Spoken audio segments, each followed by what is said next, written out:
Hello everyone, my name is Triple S and welcome to going through Five Nights at Freddy's Fazbear Frights. In this video, I will be talking about the first volume's second novella titled To Be Beautiful. I will be going through the plot of the novella, giving my thoughts, praise, criticisms and the like throughout.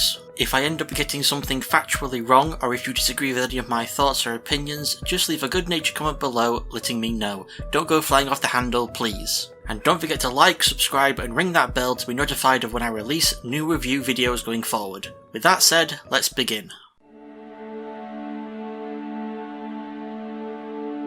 Our main character is Sarah, who is 13 to 15 years old, according to the wiki, and she is obsessed with her appearance and how she thinks of herself as being both flat and fat. She compares herself to a Mrs. Mix and Match toy, a rip-off of Mrs. Potato Head, and contrasts herself with models and pop stars which she has pictures of stuck up on her walls. Not for inspiration, however, as she imagines the women in these pictures talking down to and insulting her.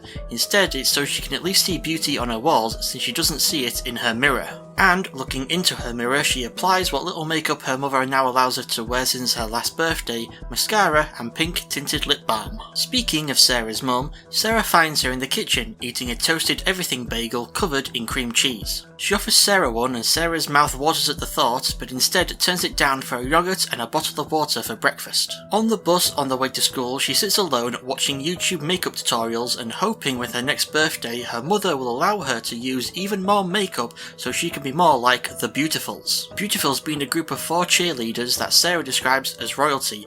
Basically, they're the plastics from Mean Girls when Katie is part of the group, since there's, 4 of them. Mesmerised by their appearance, Sarah is obsessing over their black and white clothes when her thoughts are interrupted by the sudden appearance of her friend Abby calling the Beautifuls penguins. Best friends since kindergarten, Sarah notes how even though Abby has the potential to be a beauty, she dresses like a carnival fortune teller just as she always has since she was a child. Abby presents a theory on why she thinks Sarah is obsessed with the Beautifuls. When they were children, they used to play with Barbies, though now that Sarah is too old to play with dolls, she now wants to play with the Beautifuls. Sarah argues she doesn't want to play with the Beautifuls, she just admires them.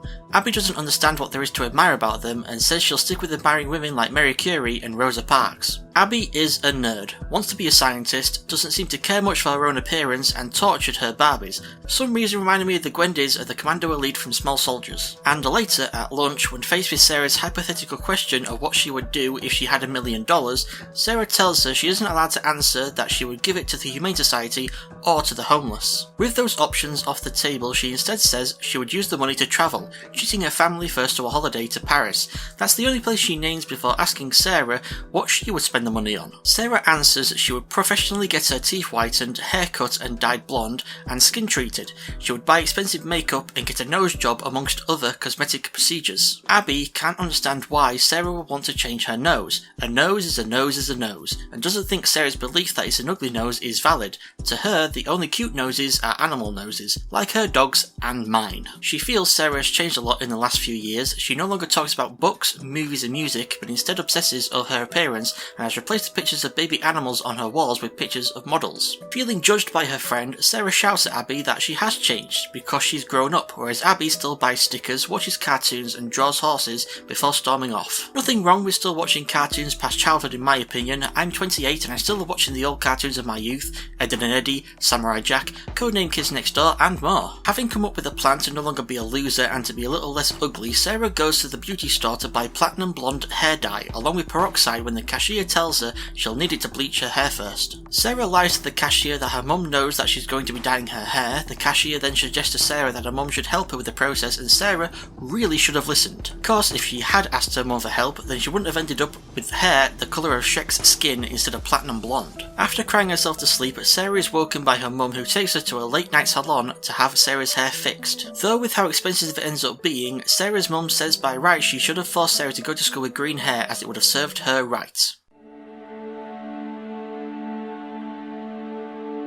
The next day at school, even though her hair is back to its normal colour, she still decides to ignore Abby and instead sits at the Beautifuls table, albeit a fair distance away from them. At first, she believes her presence has been accepted by them, but her hopes are dashed when she realises they haven't even noticed her at all. After a while of failing to follow their conversation, Sarah gives up and leaves, literally bumping into her crush, Mason Blair, as she goes to dump her tray of food. Instead of into the bin, her salad ends up dumped all over Mason's designer shirt, giving a new meaning to the term tossing the salad.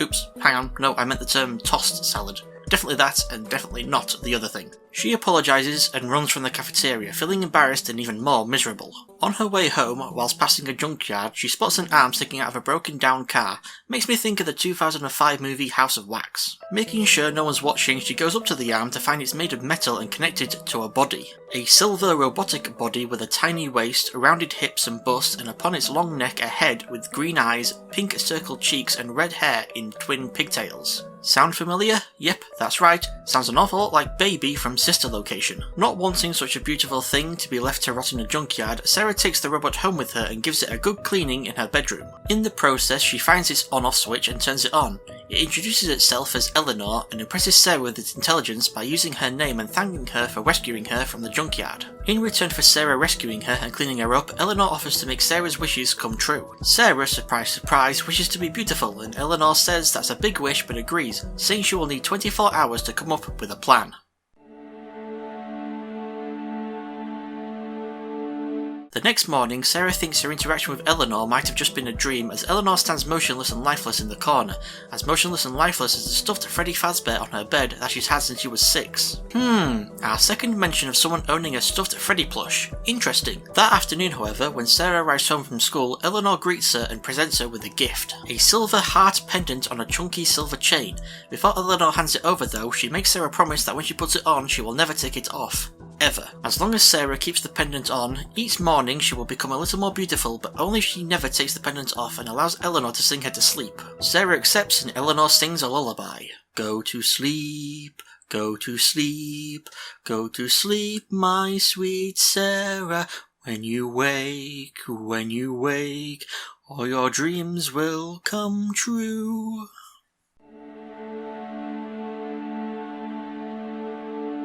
Sarah wakes up the next morning and is shocked to find she has brand new arms. From her shoulders to the tips of her fingernails, her arms have lost all of their imperfections. She goes to thank Eleanor but finds her lifeless and unmoving once again. Heading downstairs, Sarah's mum notices Sarah's new nails, as does Gillian of the Beautifuls at school. She compliments her polish and Sarah is so shocked that one of the Beautifuls even noticed her, spoke to her, that all she can say is thanks. Back at home, Eleanor is awake once again and Sarah thanks her properly. She asks Eleanor why she's doing this for her. Eleanor says that she's doing this in thanks for Sarah rescuing her and cleaning her up, then reiterates that Sarah must never take off the heart-shaped pendant she gave her. Eleanor allows Sarah to eat dinner and shower before putting her to sleep again with another lullaby. Go to sleep, go to sleep, go to sleep, my sweet Sarah.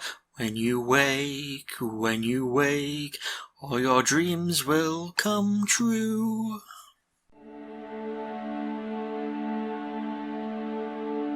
Getting out of bed, Sarah finds herself taller. To match her new arms, she now has brand new legs. Deciding to wear a dress instead of her usual jeans in order to show off her new legs, she heads downstairs to more compliments from her mother. At school, Sarah spots Abby and apologises to her for the things she said to her a few days ago. Abby not so much accepts the apology, but instead says she agrees with what Sarah said. She does in fact like cartoons, stickers and horses. Sarah says there's nothing wrong with that and apologises again, asking if the two of them can still be friends and holding out her hand to shake. Instead of shaking Sarah's hand, Abby instead hugs her, asking when they break apart if Sarah's grown taller. She answers no, it's just she's working on having better posture. Another day and another change. This time fat had disappeared from some parts of Sarah's body and been added to certain other parts of her body. With her training bra no longer able to fit, she asks her mother if they can go clothes shopping at the weekend. This sudden enlargement of her daughter's chest takes Sarah's mum by surprise, and she notes how Sarah growing up feels like it happens overnight. Ironic. At school, Sarah notices people noticing her, specifically boys, though she fails to notice one boy in particular who she bumps into, Mason Blair. Though she expects him to rebuke her just like he did last time in the cafeteria, he instead smiles at her. He playfully jokes they should stop bumping into each other, but Sarah corrects him that it's her who seems to keep doing the bumping, though at least she wasn't carrying a tray full of salad this time. Mason says that incident had been funny, which confuses Sarah since she remembers him being pretty annoyed at the time. He asks for her name, saying he can't just call her Salad Girl, and she answers her name is Sarah, though if he wants to keep calling her Salad Girl, he can. He introduces himself as Mason, and she ruins the flow of the conversation by blurting out, "I know no. He says see you later to her, they part ways, and Sarah heads to class with the thought that she had an actual conversation with Mason Blair buzzing around in her head. Sitting down next to Abby, she reveals that Mason spoke to her, but Abby isn't surprised, saying something's different about Sarah lately, that she seems to be glowing from the inside out. Sarah agrees, though thinks it's more her outside changes that are making her glow inside. In the evening back at home, Sarah thanks Eleanor but admits she has not told her all of her wishes. She says as she is now, she is what people will call pretty from afar but far from pretty, essentially a butterface. As such, she wants a tiny nose, full lips, high cheekbones, long dark eyelashes and nice eyebrows. She wants an entirely new face. Eleanor warns her that though she can do this, it will be the biggest change yet. To look in the mirror and see an entirely new face looking back will be a great shock, but Sarah says it's a shock she wants. That night though, as Sarah prepares to go to sleep, she has a disturbing thought. What will her mother think when she sees her daughter in the morning with a brand new face? Eleanor reassures Sarah that her mum won't notice the change, as she has always seen Sarah as beautiful, as all mothers see their children. She reminds Sarah again to never take off the heart-shaped pendant and then sings her to sleep once again. Go to sleep. Go to sleep, my sweet Sarah. When you wake, all your dreams will come true.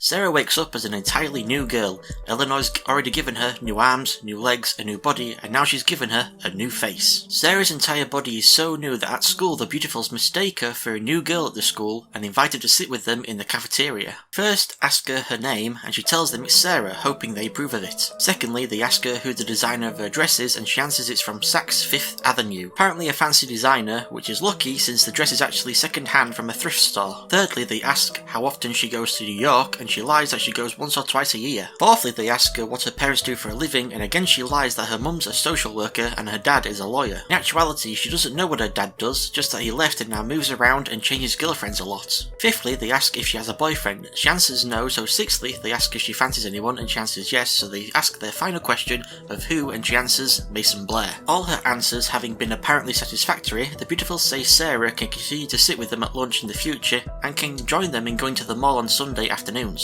As of now, Sarah is on a trial period to see if she can officially join the Beautifuls. A point which Abby brings up as she saw the whole interview go down, questioning whether people who make you pass a test before you can hang out with them are really people you want to hang out with in the first place. Sarah defends them, saying they're cool, but Abby believes that they're incredibly shallow. Sarah argues that they rule the school because they're so beautiful, and that's why she wants to be beautiful as well. She then points out Abby could also be beautiful if she would just stop wearing her glasses, her braids, and such baggy clothes. This sends Abby off on a rant. She needs her glasses to see, and she likes her braids and baggy clothes. She likes the way she looks. She's a nice person and doesn't judge people on how they look or how wealthy they are, and doesn't quiz people to decide whether they can be friends or not. She tells Sarah she's changed and not for the better before storming off, though this doesn't worry Sarah, who believes another apology and hug will make things better again. After school, as Sarah is heading to the bus, she's approached by Mason, who asks if she'd join him in having an ice cream at the Brown Cow. Pays for her ice cream, then goes on to wonder how he never noticed Sarah at school before. Even when he noticed her when she dumped her salad on him, he didn't notice her the way he should have, and he needs to pay better attention,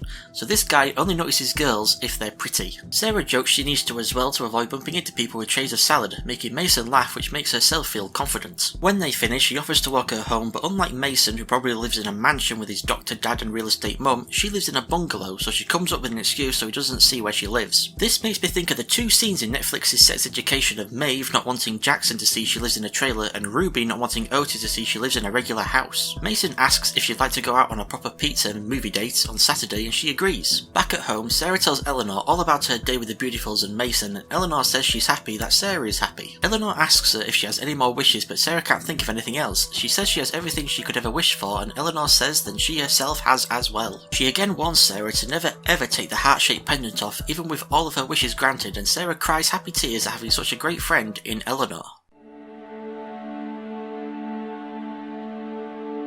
It's Saturday, and Sarah gets her mum to promise to just drop her off and not walk into the pizza place with her. The pizza place isn't a Freddy's establishment, as you might have assumed, but instead is a place called Pizza Palazzo, inside of which Sarah meets Mason. He asks her what pizza she likes, and she says she's fine with whatever so long as they don't have pineapple, and they both put pineapple on pizza people on blast, agreeing those people deserve to be alone. After pizza, they go watch a movie where Mason holds Sarah's hand, and I like to think he took her to see a horror movie, since if she got frightened, there'd be much more of an excuse for him to take her hand to comfort her. Back at home, home, as Sarah's getting changed to go to bed, Eleanor asks her how her date went and is happy to hear how happy Sarah is with how the date went. Mason has invited her to go to a basketball game with him, though she doesn't care about basketball and is only going to be with him again. The next morning, Sarah asks her mum to take her to the mall to meet her new friends. Sarah's mum isn't too impressed with her daughter's new friends, who seem to want Sarah to be psychic and just know what time to meet at. Friends, she points out, who didn't give Sarah the time of day before are not understanding what's changed, giving truth to Eleanor's words that mothers always see their children as beautiful. Sarah suggests the change might be, instead of her new body, that the Beautifuls have only now decided that Sarah is a likeable person. Sarah's mum brings up Abby, calling her smart, kind and straightforward, unaware that Sarah and Abby seem to have fallen out. Not wanting to tell her mother about her spat with Abby, Sarah asks her to drop her off at the mall at 2 o'clock. Dropped off at the mall, Sarah realises that as well as not knowing when to meet the Beautifuls, she doesn't know where, so she heads to the most expensive shop. Seems Sarah might actually be psychic, as she finds the Beautifuls at the shop trying on lipstick, who get Sarah to join in. When Sarah tries on a lipstick that is perfect for her, the Beautifuls tell her to buy it, but with it costing $40, about £30 at the time I'm writing this, she says she'll think about it. After the Beautifuls buy a ton of stuff with their own money or their parents' credit cards, they go off to try on clothes.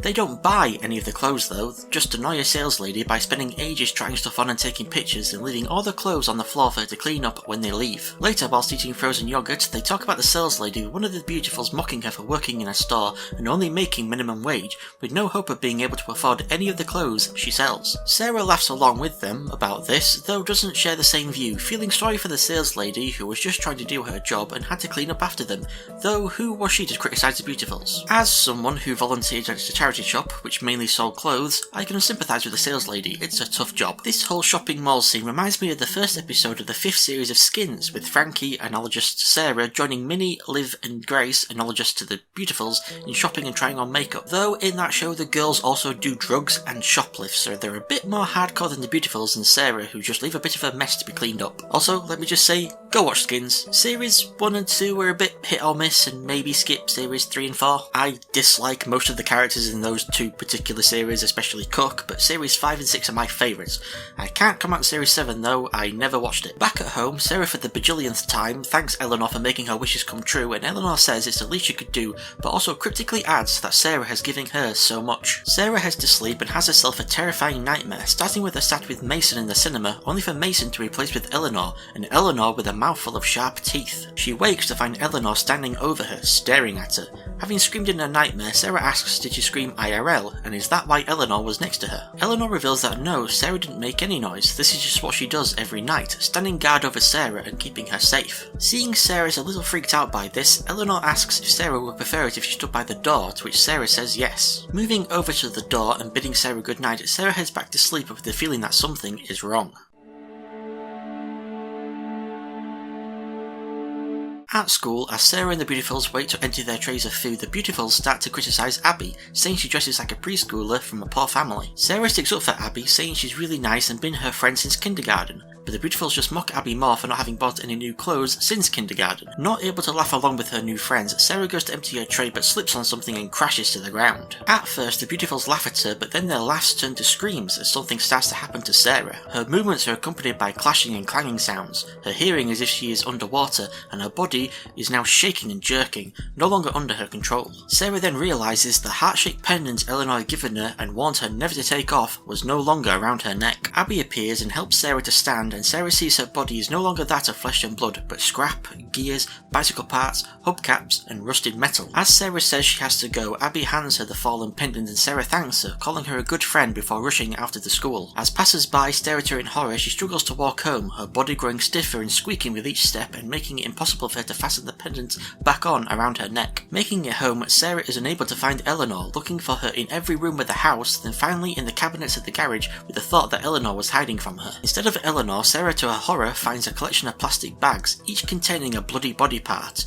Her body parts. Eleanor appears and pushes a heart-shaped button on her chest that Sarah had never noticed on her before, identical to the pendant she had given Sarah. Eleanor's form morphs into that of Sarah, the Sarah before Eleanor had started granting her wishes, before she had started hacking Sarah apart while she slept. As Eleanor leaves, the trash monster that Sarah has become starts to fall apart, piece by piece, with Sarah feeling sad, then scared, then nothing at all.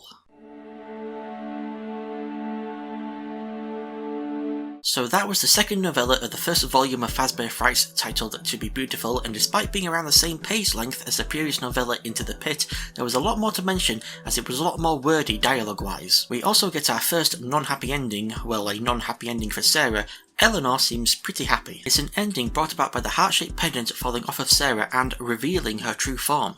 A heart-shaped pendant which I can only assume is a sound illusion disc in disguise. What's a sound illusion disc? Well, in the FNAF novel The Twisted Ones, sound illusion discs are what give the twisted animatronics their frightening appearance by altering what those who can hear the discs perceive. So either the heart-shaped pendant Eleanor gave Sarah contained a sound illusion disc and for some reason only worked whilst it was attached to Sarah, or just like the time-travelling ball pit from the previous novella, it was all magic. You decide. With Sarah's feelings of not believing they're particularly good looking, I can empathise. I used to be a skinny lad, but since season 20, my metabolism decided to say screw you, and I started putting on weight. I'm 28 now, and between 15 and 16 stone, and already going bald thanks to my dad's side of the family. I don't consider myself any kind of a looker, but I still make an effort to dress nice, and I'm in the process of growing what will hopefully be a kick-ass beard. Beyond my appearance though, I feel I have a pretty nice personality, which I think has been what's attracted all the people I've been with in the past rather than my appearance. And that's a lesson Sarah learned too late. Yes, the Beautifuls ruled the school with their looks, but they were shallow and mean and laughed at Sarah instead of helping her when she fell. But Abby was a real friend, looking how she wanted and not letting what others thought of her change that, and helping Sarah even after her appearance changed to that of a trash monster. Eleanor turning into pre-wish Sarah confused me at first. I thought she would have made herself a new body from the parts she'd removed from Sarah, but no, those parts were just stored in bags for some reason. Eleanor seems to have just, I don't know, like programmed Sarah's old appearance into her sound illusion disc, if it even is a sound illusion disc of course, and apparently she didn't do it necessarily to take her place, since she seems to just leave the broken down trash Sarah and the body parts to be found by probably Sarah's mum. In conclusion, I'd put this novella in the rank of good, but again, just like the previous novella, it's a low good, more like a meh really, and since I found it quite meh, nothing really stood out to me to call either my favourite or least favourite part of the story. It was all just meh. Thank you all so much for watching. If you have any advice on what I could do better for the next video, please leave it in the comments below. Next time, we will be covering the third and final novella of the first Fazbear Frights volume titled Count the Ways, so don't forget to like, subscribe and comment, even if it's just to say meh. Thank you again for watching, and I shall see you all next time. Goodbye.